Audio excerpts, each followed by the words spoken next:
Hello, everyone, and thank you. We've had a little bit of a delay in starting. We're having a few technical difficulties that we believe we have fixed, so bear with us.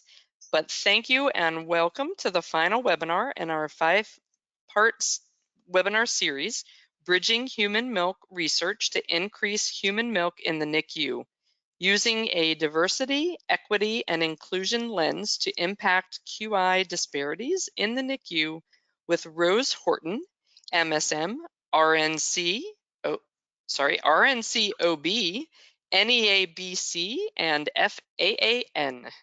Before we get started, I would like to go over a few items so you know how to participate in today's event. You've joined the presentation by default by listening using your computer's speaker system. If you would prefer to join over the telephone, just select the phone call in the audio pane and the dial-in information will be displayed. You can submit your text question to Rose by typing your questions into the questions pane of the control panel. You may send in your questions or comments anytime during the presentation. We will collect them and address them during the live Q&A session at the end of her presentation. There is a handout available, so please be sure to download it before the end of the live event. You will find that link in your go-to panel in the Handouts Material tab. Today's webinar is being recorded and will be made available at Mediela University as well as Mediela's Education for Lactation Professionals YouTube channel. I would now like to introduce today's speaker, Rose Horton. Rose is the founder and CEO of Not on My Watch Consulting Partners. She created the hashtag Not on My Watch to combat rising maternal and infant morbidity and mortality rates. As an executive nurse leader, Rose advocates for nurses to use their collective voices to support and follow evidence-based practices in maternal care. Rose was inducted as a Fellow of the American Academy of Nursing in 2022 and is the 2024 President-elect of the Association of Women's Health Obstetrics and Neonatal Nurses, also known as a WHONN. Rose serves as the Board of Directors for Healthy Birth Day, Inc., Count the Kicks, as well as Scientific and Clinical Advisory Board for Mediela and on the Nurse Executive Advisory Board for Sonova Associates. She serves on the Executive Committee for the National Network of Perinatal Quality Collaboratives. Rose, take it away. Great. Thank you so much, Wendy.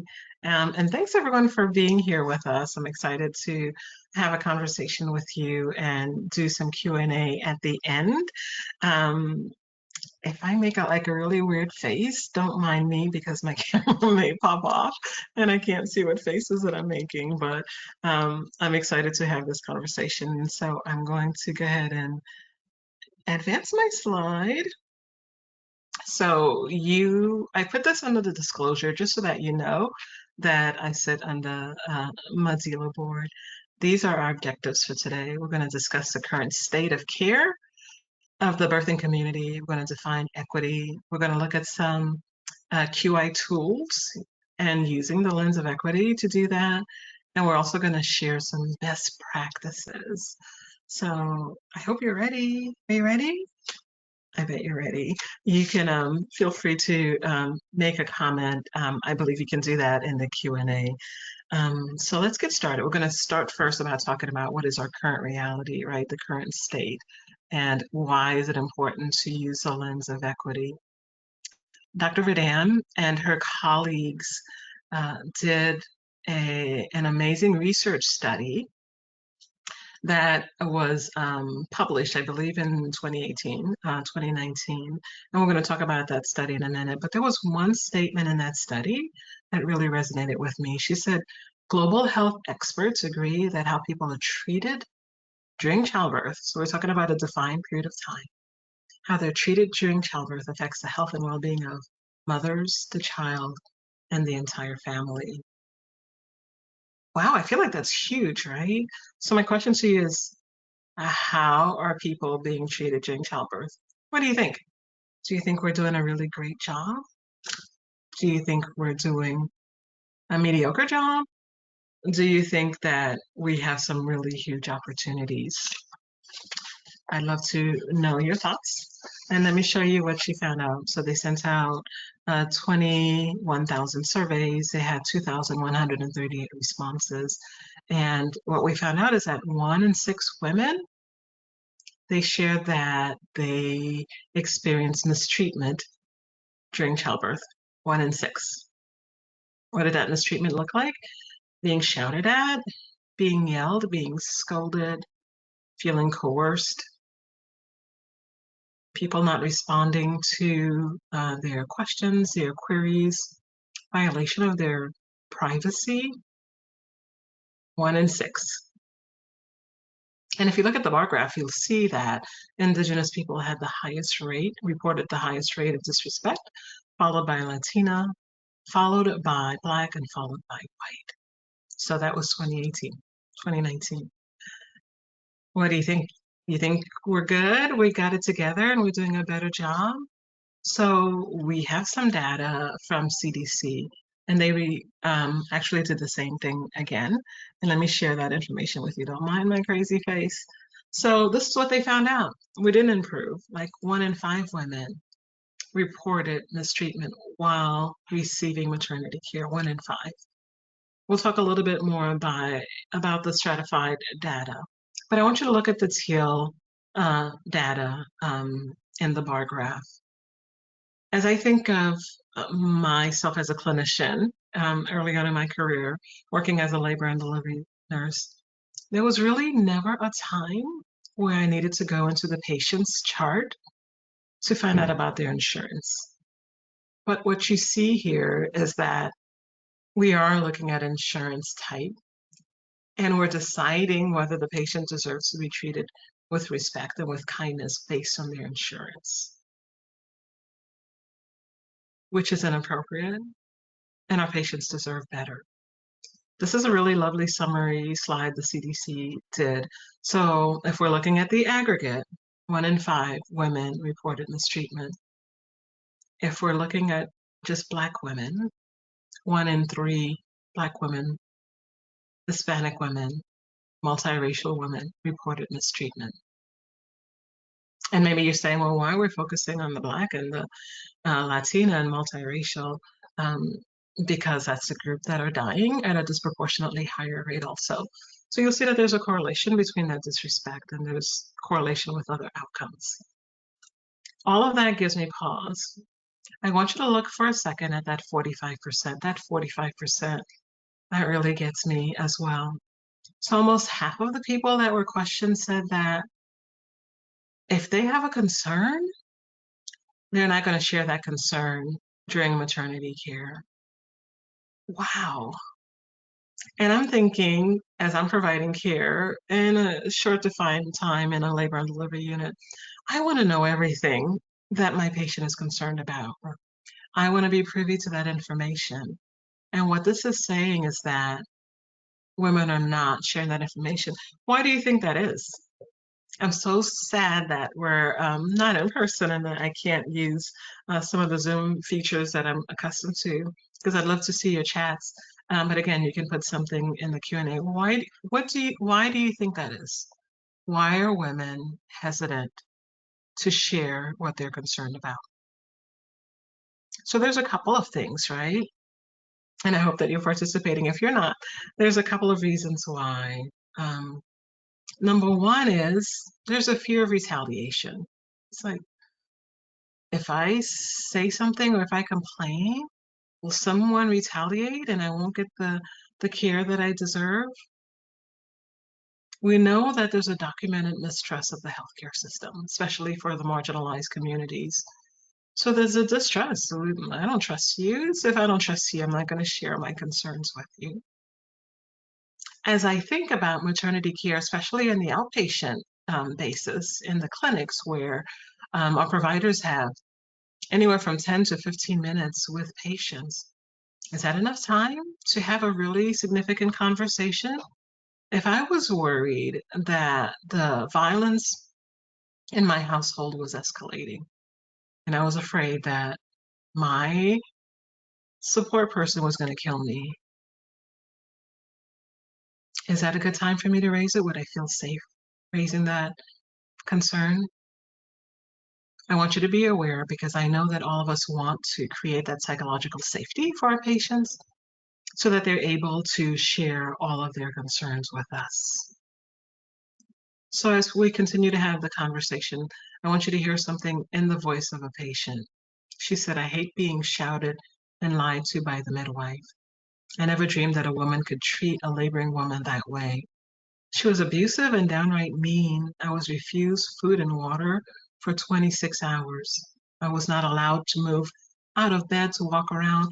I felt like I lost my autonomy over my own body. I had given up, and I remember weeping when my son was born. I was at least glad he was safe. I felt like a child. I felt so unlike my usual self.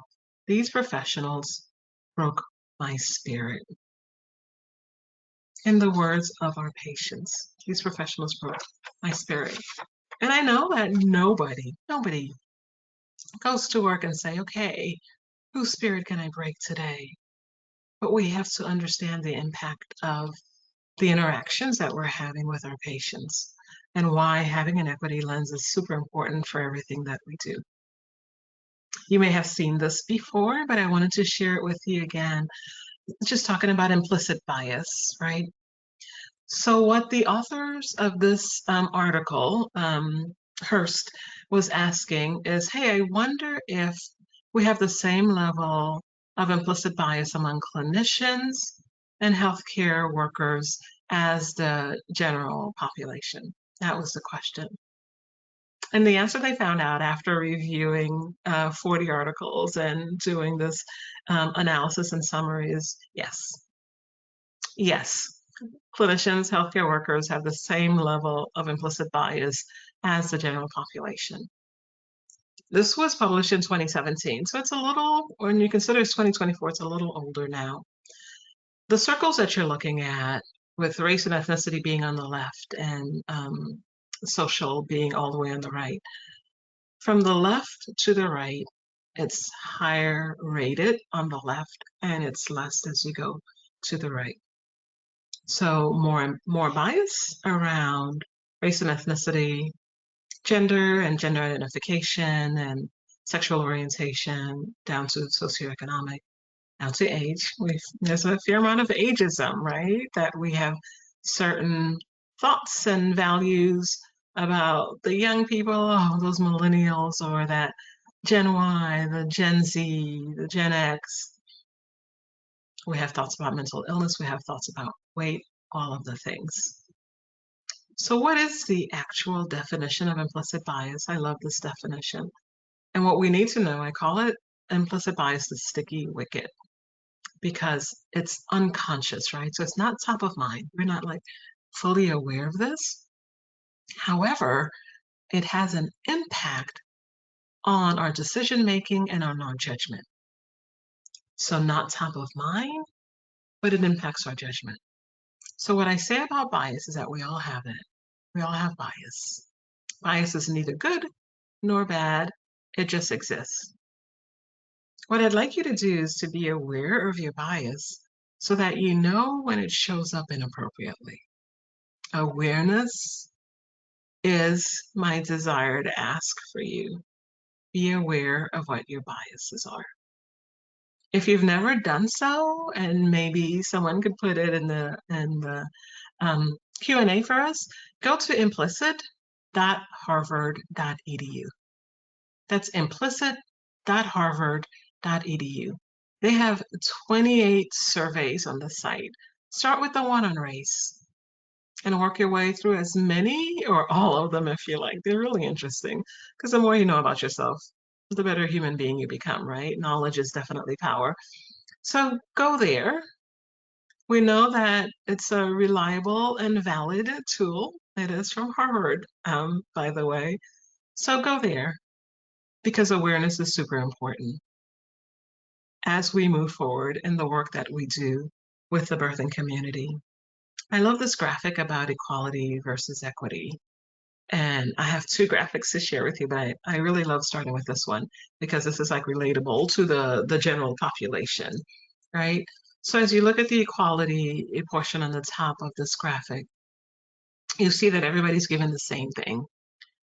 And actually only one person benefits from the said same thing, right? And there's one person who has no benefit at all. So you have two people who are trying to make it work, and someone is like, this can't work for me. So equality is giving everyone the same thing.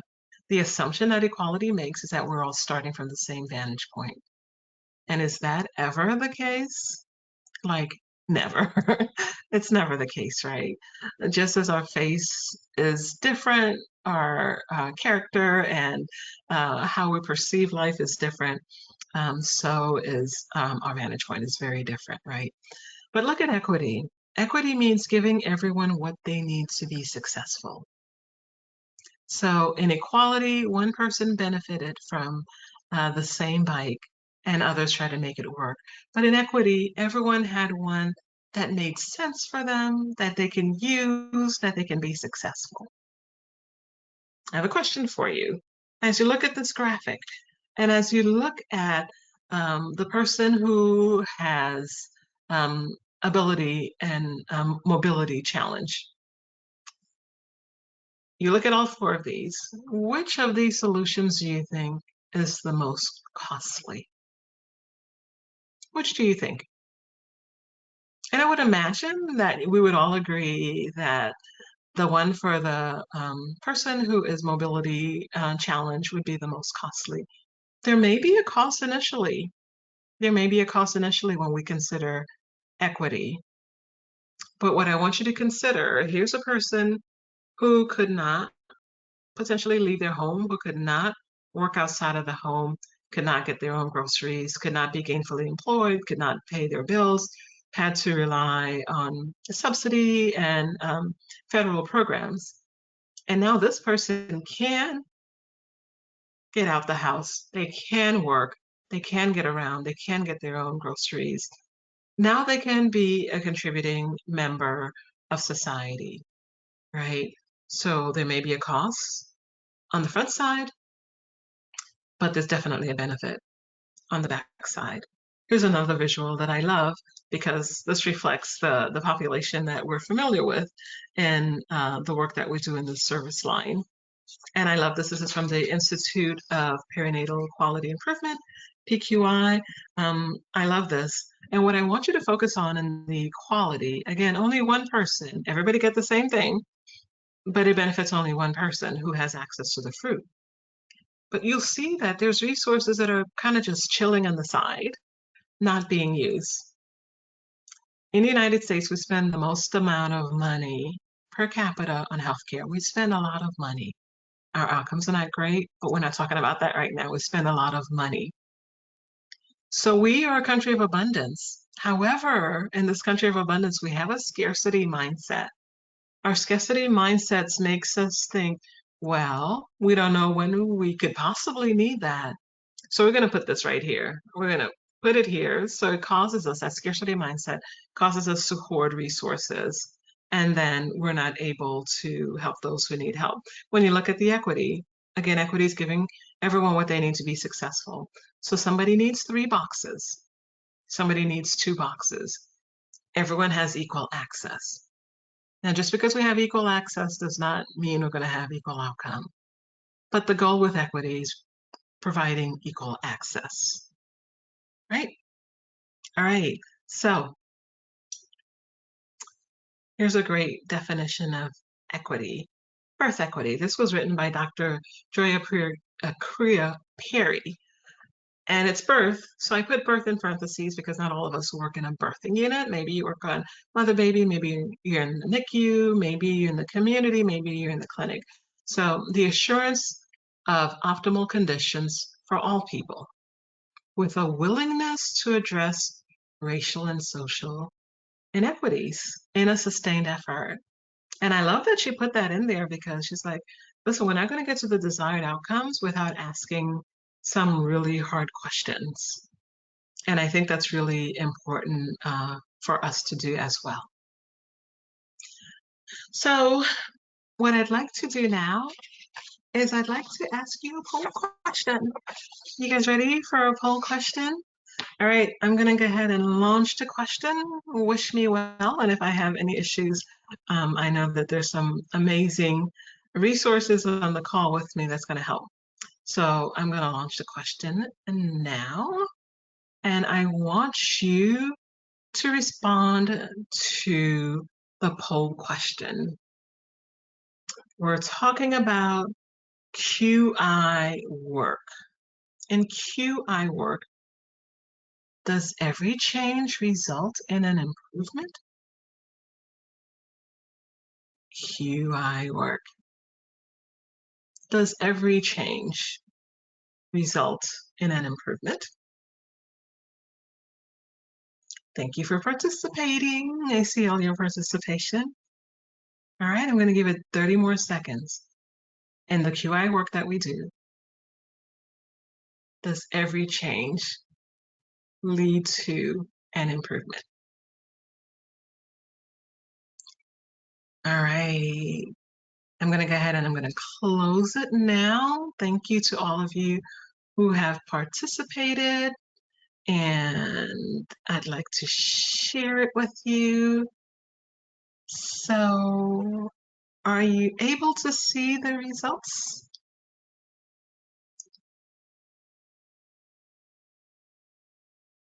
I hope you can see the results. Someone let me know if you're not able to see it. They should see the results. I'm seeing them. Perfect. Perfect. So 7% of you said it's true. Every change is going to result in an improvement. And 93% of you said, no, not so much. So thank you for participating. I'm going to go ahead and hide this again and make a face as I advance. All right. So I want to share some data with you about human milk. It seems appropriate, right? We're talking about equity, and Medela is sponsoring this event. Let's talk about human milk. And this data was shared with me by Dr. Paula Meyer, and I love it so much. So we're looking at providing a mom's own milk. You may see MOM, mom's own milk at discharge from the NICU. So this is for the very low birth weight baby. And this data, I think, is really interesting. So you'll see that the rate is highest for our Asian, and then followed by non-Hispanic whites and Latina, lowest for Native American and Black people. Let me share another one. Again, we're looking at what's the likelihood of, on discharge, moms being able to provide their own milk, or parents being able to provide their own milk at discharge for the very low birth weight infant. And I thought this was really interesting as we look at the part of the country. And I'm always fascinated by data because I always am like, why? Well, why does it differ so much? So you'll see what the data is for the West versus the Northeast versus the Midwest versus the South. I live in the South, right? I live in Atlanta right now, which is South. And it's so interesting because when you look at the South, there's so many outcomes that are poorer in the South than other parts of the country. But as I look at this one, this bar graph for the South, especially for the non-Hispanic Black and for the Native American, outcomes are actually a little bit better in the South and the Midwest. But we asked the question, I asked the question, well, why? She also shared this with me, and I think this is really fascinating. As we look at racial and ethnic disparities in the receipt of mom's own milk, right? That's what MOM is up there for. There's a couple of things for us to really be aware of. And what we know is that there's some studies out there using prediction models, and there's some reasons why the parent will not be as successful in having milk at the time of discharge if they meet some of this criteria. Number one, if they're Black. Number two, if they're WIC eligible. Number three, if they're young and single. And number four, if there's a perceived lack of support from the maternal grandmother of the parent. Again, I find all of this fascinating. We're going to talk about this as we talk about doing some QI work. All right. And this is the last graphic that I'm going to share with you about outcomes, because this is so reflective of something that we did in my previous organization around the use of uh, donor human milk. So the first graph that you're looking at on the left-hand side, it's before they instituted the use of donor human milk uh, for our NICU babies, the very low babies, again, to ensure that it's a source of supplementation, to ensure that we would have a robust level of um, mother's own milk on discharge. So you'll see here in the left that the Latina patients had the highest rate of mom's own milk on discharge, and everybody else was clustered together. So the non-Hispanic um, Black and the non-Hispanic white. So when the organization did a study and made donor human milk available in an effort to um, have on discharge the mother's own milk, robust and ready for feeding, right? What we notice is this benefited, we already had really good outcomes for our Latina population. And what we added to this is the white population benefited. You still had one group that did not benefit from the use of donor human milk. And I'm going to tell you some of my theories based on some of the work that we did at my organization. And you may be asking the question, I hope you're not, because if you're on here, you're probably all geeked out on human milk like I am, and I'm happy to share that. I love, love, love this slide because it's just like the tip of the iceberg of why human milk is so important. If you want to make like one commitment, if you want to be part of one solution to help mitigate infant mortality, you can get geeked out on human milk and be a proponent for helping support it. So what's in mother's own milk? All these macro and micronutrients, active biological components, immunoglobulins, cytokines, growth factors, hormones, antimicrobial agents, immune cells, stem cells, prebiotic oligosaccharides. I learned at the meeting that there's like 300 oligosaccharides in human milk, right? A substantial portion of breast milk has microbiome, which has probiotic bacteria. And we know that, especially for the very low birth weight infant, the vulnerable infant, that getting access to mother's own milk really lowers the incidence of NEC, the incidence of late onset sepsis, chronic lung disease, ROP, or retinopathy of prematurity, just to mention a few things. So if you want to do one thing that helps with mitigating infant morbidity and mortality, promote that. We already asked that question. I was a little fast with that Johnny on it. But I want to read something to you, which is why I asked the question. You all have seen this. I'm sure you've seen the PDSA model.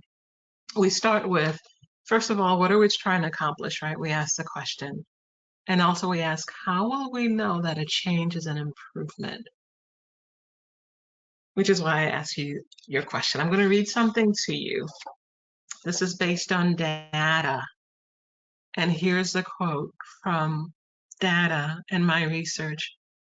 Randomized clinical trials of the past 10 years have compared electronic fetal monitoring to routine periodic auscultation and have consistently failed to demonstrate a statistically significant difference in either the prenatal mortality rate or the outcomes of high-risk pregnancies.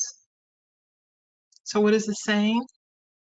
This is saying that, you know, based on looking at research and outcomes from the past 10 years, we don't really see a difference between using electronic fetal monitoring that we strap on to every patient that comes into the hospital versus auscultation, periodic auscultation.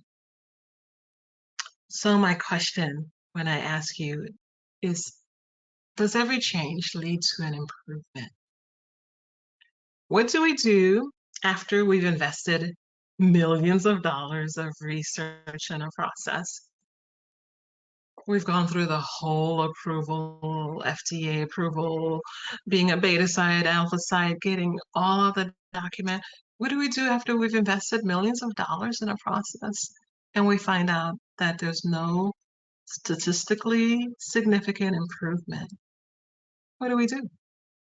Do we say, oh my gosh, we need to start again? Good try. That didn't work. Let's go to something else. Do we do that in healthcare? Or do we like double down and say, yeah, we've invested way too much money on this. We're going to use this. We're going to make this a reality. I like the PDSA. I think it's great to start with a plan to do, to study, to act, and then to make it iterative. Okay, well, now we need to plan, do, study, and act some more. I think most of us are familiar with this QI tool. Let's talk about another tool. I found this in the Institute, the IHI Institute for Healthcare Improvement site, and I think it's really great. So this is called a framework for safe, reliable, and effective care. And again, we're talking about QI project using the lens of equity.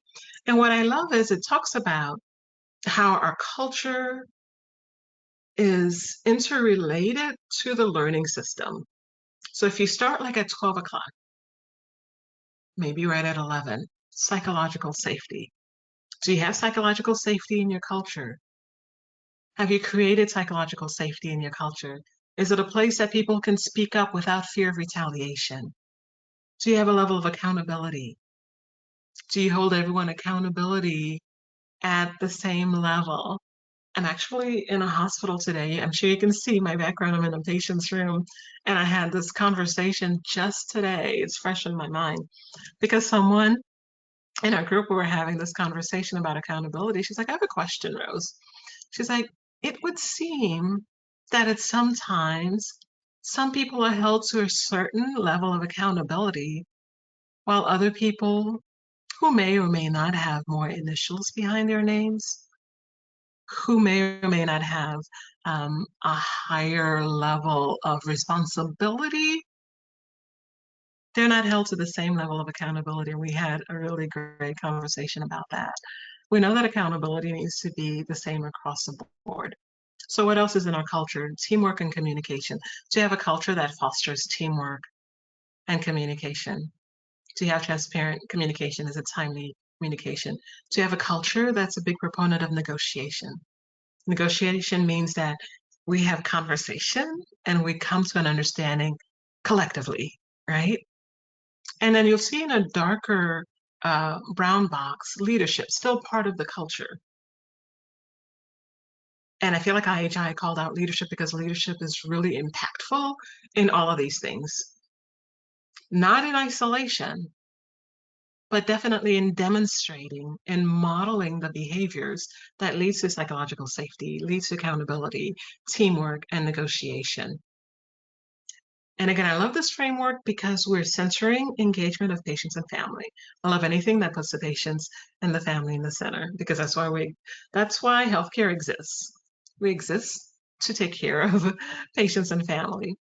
So the learning system, if we're creating a reliable and effective care framework, the learning system has to be interrelated with the culture. And what's a great learning system? One that really fosters transparency. We had a conversation here at this organization as well about the importance of transparent data. Not blinded data. It's 2024, y'all. It is time for us to move away from blinded data and to be transparent. The learning system has reliability, improvement measures, and it's continuous, right? We know that learning is not a one-time siloed event, that we need to have continuous learning. If we're creating measures for improvement, it needs to be continuous. And I thought this was great and I wanted to share it with you. Here's another one, CMS. I love this because of many reasons. Number one, look who's in the center. It's the people that we care for, and the people look diverse as they should, right? So we have the babies, we have the adolescent, we have the senior, the geriatric, we have those that are challenged with mobility. So this is a CMS National Quality Safety Strategy Goals.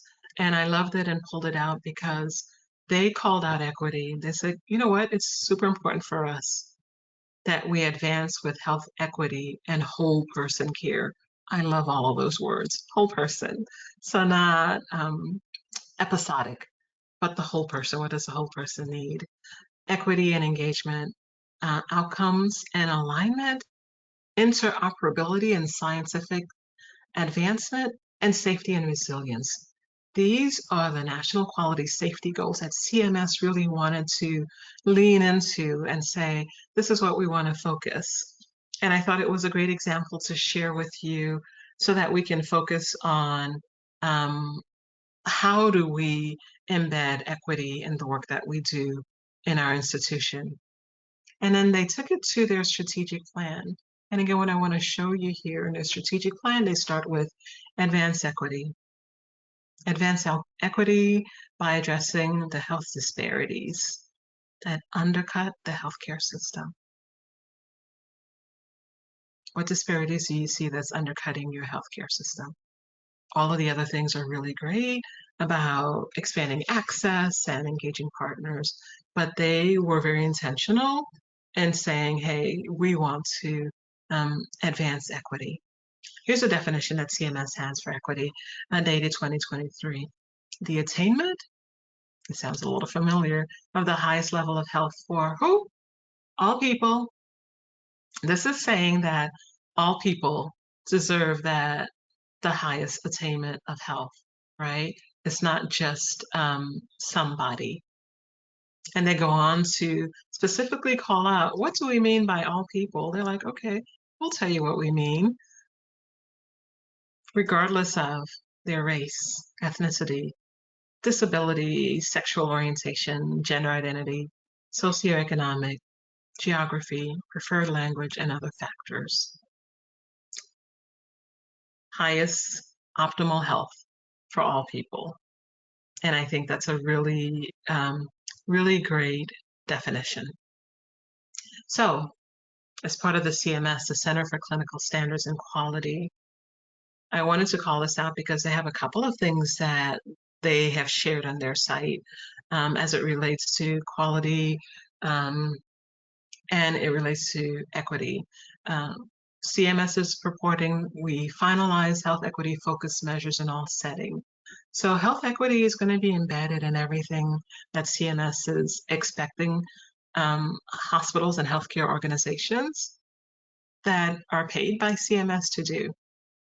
Finalize health equity focused measures in all care settings. So it's great for us as clinicians to talk about QI using the lens of equity because equity is going to be the expectation.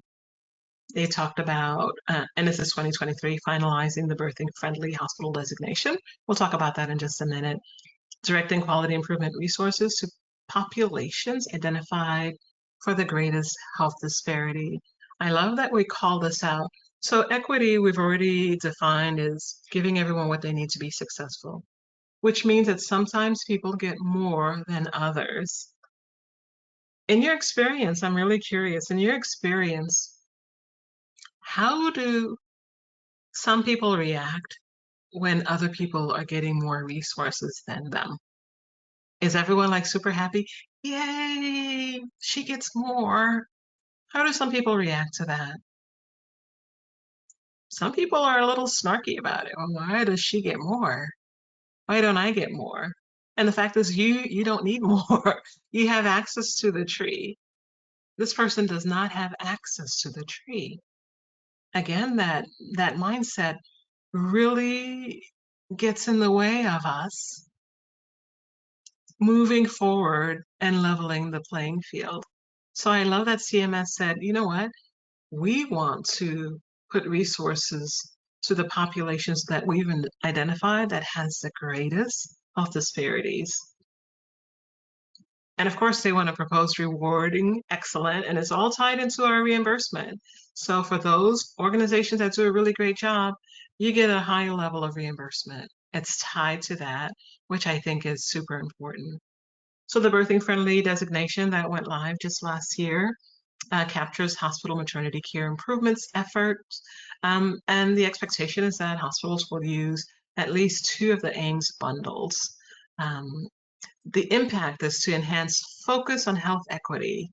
Use that word equity, giving everyone what they need to be successful. That's all equity means. Focus on health equity for birthing people and holds hospital. I love that it says hospital leadership accountable for outcomes. And as a former service line leader, I, I know that I don't do the work, right?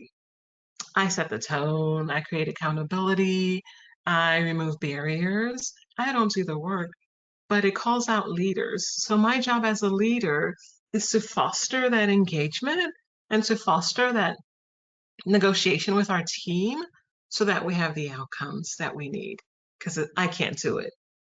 As well as allows consumers to choose hospitals. So it's going to be in the hospital compare, and consumers can go to the website and say, oh, who has been designated as a birthing friendly hospital? I want to choose someone who has prioritized equity and who has prioritized quality improvement.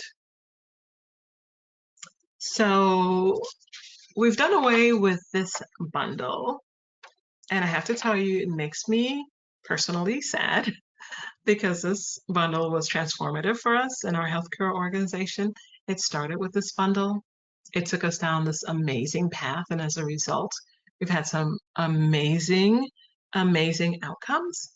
We no longer have this bundle, and I think the plan that the Alliance had is to embed equity into every bundle. So, but this is the bundle that was really transformative for us. It really galvanized us, and I personally wish it was separate. I like the thought behind it being embedded in others, but sometimes when you embed things, they lose their focus and they lose their vitality. That's Rose Borton's opinion. You may choose to disagree. I'll still love you. It's okay. So let's move on. Dr. McLemore, Dr. Scott, and Dr. Britton did this amazing work on the ethics of perinatal care for Black women, dismantling the structural racism of mother blame narrative. And in here, they say that nurses are uniquely positioned to lead health equity efforts. Why are we uniquely positioned? Because of our commitment to the Code of Ethics. I love the ANA Code of Ethics. If you've ever heard me speak, you've likely heard me reference the Code of Ethics. So our superpower comes from the Code of Ethics. It comes from the fact that we're scientists and we're researchers and we believe in bundles and toolkits because those are evidence-based solutions that are proven. All we have to do is like plug and play for ourselves. We do this while partnering with the community. We don't stand in isolation and make decisions for our community. We recognize that we're renting space in the community. And as renters, it is incumbent on us to partner with the community to help come up with a solution with the community. So they feel that we're really great people to lead this work. And you know what? I don't disagree. In 2017, I coined the hashtag not on my watch out of my frustration at the rising rates of maternal and infant morbidity and mortality. And these are the 5 tenets that go with not on my watch. I believe in 2017 and I believe today, 2024, what is today? October the 8th. I believe it with all of my heart. That nurses, there's a little bit more than 4.2 million of us. There's a lot of us. We're the largest healthcare contingent. I believe that we can absolutely change the trajectory of morbidity and mortality by doing some simple things, treating everyone with dignity and respect, listening to and believing women, using shared decision making, providing evidence-based care. What does the evidence reveal? Not making assumptions, not being arbitrary, none of that. What does the evidence reveal? And then we advocate for all people. That is what Not on My Watch is really rooted in. As we're considering the lens of equity, I want to talk just for a minute about stigmatizing language. I'm going to take a minute to give you the story behind this article that was published with Dr. Barcelona, myself, and several other amazing contributors. I was doing leadership rounding on our units at the hospital when I was at Emory. And I went and I rounded on this family. I will always remember. And I went in and I said, "Hi, my name is Rose Horton. I'm the executive nurse leader. Just checking in to see how everything went with your care." And this is a patient that came in for an induction. And she ended up being what we call a serial induction. It took several days, right? At our organization, we do bedside shift report. It's something that we hardwired because it's another safety measure. And it's a way to center the voice of the patient and make them part of the process, not an observer, but actually part of it. So we do bedside shift report. And because she was in labor and delivery for a couple of days, every time the nurses came and they did report with each other, she heard the word failure because it was like failure to progress, failure to progress. She's like, "Rose, I heard failure so much that I felt like I was a failure." What? Here's a practice that we had with all the good intentions, right? But the words that we use in healthcare are pretty stigmatizing. And we have a fair amount of misogyny in OBGYN. And the words that we use in just describing her progress impacted her and she felt like a failure. I was devastated. I shared this story with a group and someone said, "Yeah, we need to write about this." I'm like, "Okay, yeah, let's go ahead and do it." I'm sure you've seen a version of this. We reference this as well in our article, uh, the power privilege wheel. So what you're looking at, the wheel, if we start at 12 o'clock, right?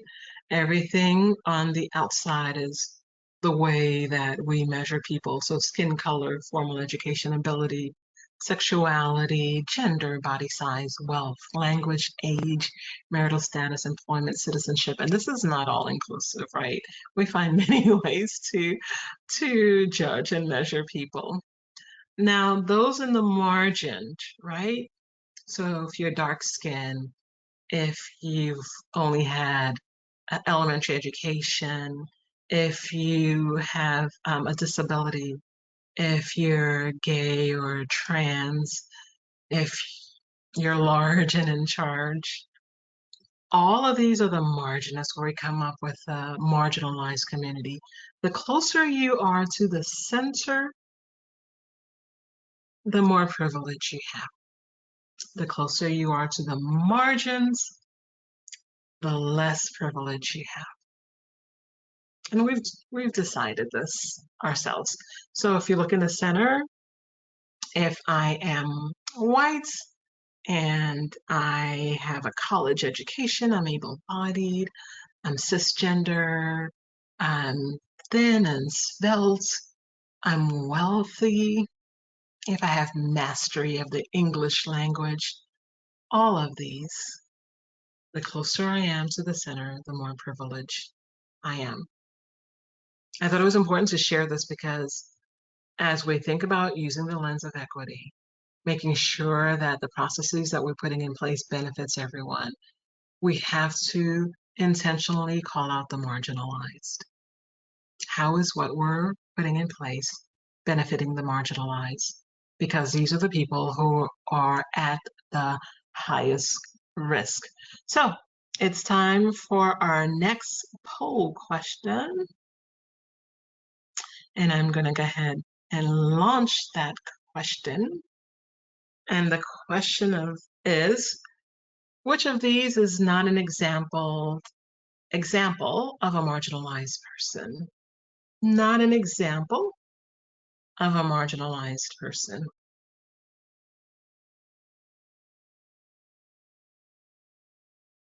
Thank you for voting. You guys are amazing.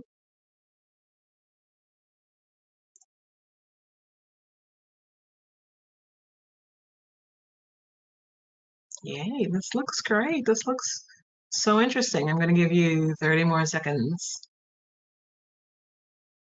Which of these is not an example of a marginalized person? All right, so I'm going to go ahead and close it. And I'm going to go ahead and share your results with you. So 2% of you said a trans person.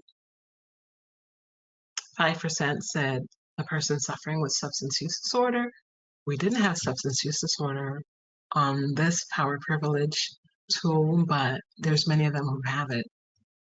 An obese person, 2%, and 92% of you said a white male. The correct answer is a white male. Remember, the closer you are to the center, the more privilege you have. Thank you for participating. I'm going to go ahead and advance us because we're running out of time. Yeah, we are. Okay, this is what we shared in our article, some ways that, some language that we use that's stigmatizing, some things that we can change. You can see we have a lot of fail. Incompetent cervix, we have some other things. We have non-compliant. That's one of the ones that's always been the one that makes me crazy. Instead of non-compliant, can we say, I opt out. I opt out. Thank you so much, but I've decided to opt out, right? So I want you to see that. Let's talk about some solutions. I love this from the CDC. They said for us to really transition and make sure that we're using equity in our processes, that everybody plays a role, the healthcare systems, maternity care providers, and then everyone. So I'm going to use one example in each of them, right? So one thing that a healthcare system can do, but look at the second bullet, encourage patient communication and support through the use of doulas and the use of midwives and the midwifery model of care. Or we can add the use of lactation consultants. That's a recommendation. For maternity care providers, for us, clinicians, right? Let's look at number one. Listen to your patients and ask questions to create trust. I'm going to say listen to and believe, because I think we need to believe, not just listen passively. And for everyone, let's go to the second bullet and say, listen to the concerns of pregnant and postpartum women. That's everyone's responsibility. So if somebody has had a baby within the past year, right? It's the year, it's not 6 weeks, it's not 12 weeks, it's not 6 months, for the year. If they have a concern, we all should be leaning in and saying, oh my gosh, tell me more. What's going on? And CDC also shared this, and I think it's really great. Advancing birth equity. Here are some ways, right?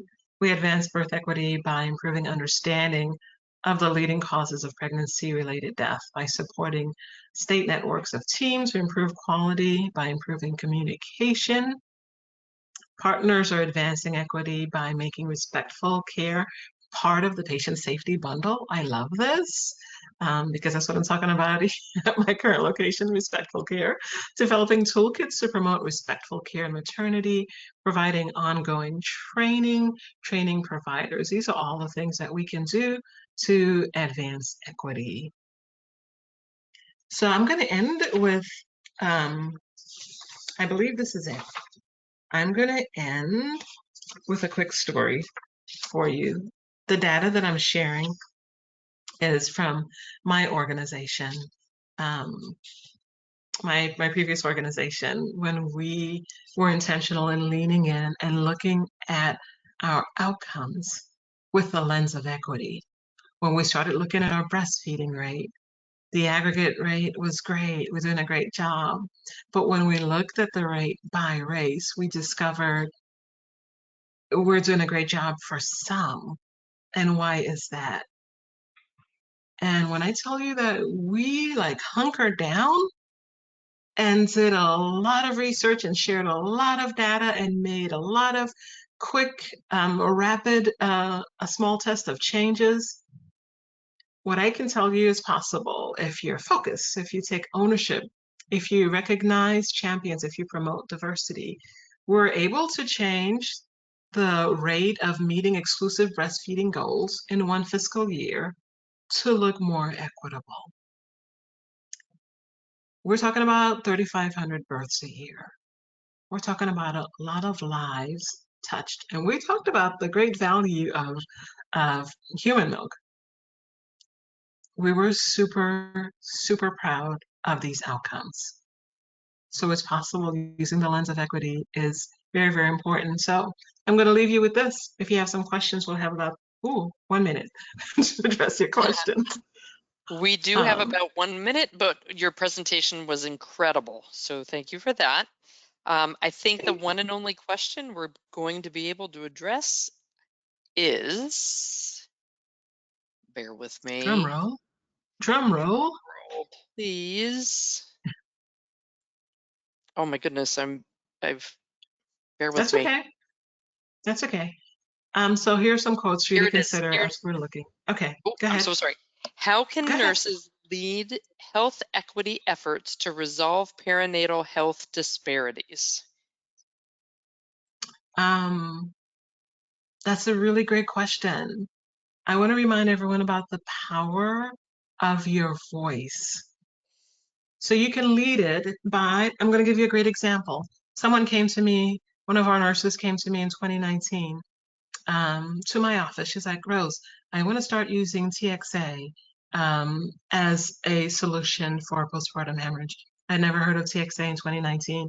She came in with the article, um, and I said, well, you know, give me the cliff notes. And she told me about it. I said, I'm going to read it. Then I invited her to come to the OB GYN meeting.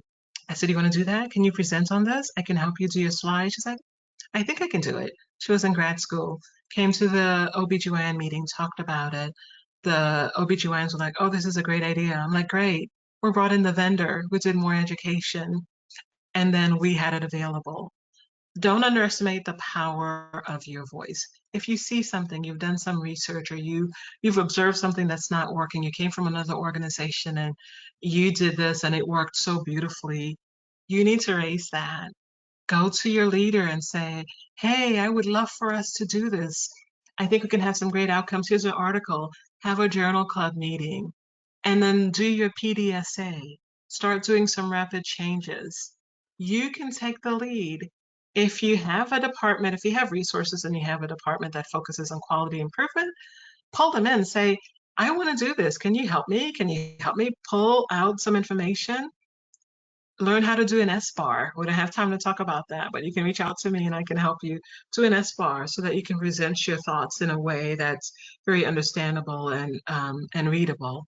But we can make changes on a daily basis. Wonderful. Thank you so much for that, Rose. And I believe that is all the time we have for questions. So thank you again, Rose, and thank you everyone for attending today's webinar, using a diversity, equity, and inclusion lens to impact QI disparities in the NICU. Once you leave today's webinar, you will receive a survey on the presentation, and we would greatly appreciate if you would complete that and provide your feedback. Certificates of attendance, including continuing education, will be emailed to you within 1 week of the live event. On behalf of Medela and Rose, thank you so much for joining us today and have a great rest of your afternoon. Thank you again. Bye, everyone.